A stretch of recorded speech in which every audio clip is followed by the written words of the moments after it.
Nous voici rentrés sur Saint-Michel-de-Montjoie depuis le ruisseau et arrêtés devant la première carrière. Dans les dernières années, au XXe siècle, donc vers 1930, une centaine de carrières étaient en activité sur la commune. Et rassurez-vous, ce sera le seul arrêt pour nous. Il ne reste qu'une seule carrière en activité, la carrière Châtel. Les carrières Pachy, Allais, Châtel, Le Gorgeux ou des Rochers étaient les principales. En 1919, le président du syndicat des granitiers de France était Edmond Pachy.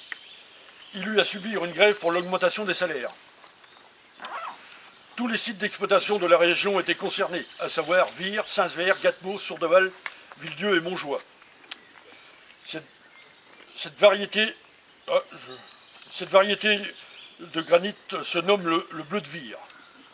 Le mètre cube pèse 2,7 tonnes, à comparer avec la pierre de Caen, donc de calcaire, qui elle ne pèse que 2 tonnes au mètre cube.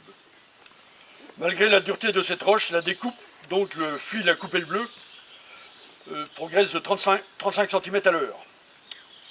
Parmi les destinations du granit, on peut citer les fondations du pont Alexandre III à Paris, ainsi que la dalle du soldat inconnu. En 1881, un bloc de 17 tonnes, installé sur un chariot de 5 tonnes et tiré par 17 chevaux, a traversé la région. Il était destiné à l'édification d'un monument commémoratif de la bataille de Saint-Quentin dans l'Aisne. Cette bataille eut lieu le 8 octobre 1870. Pour les autres explications, rendez-vous au musée du granit que vous aurez l'occasion de voir ce midi parce que c'est ouvert pendant l'heure de midi.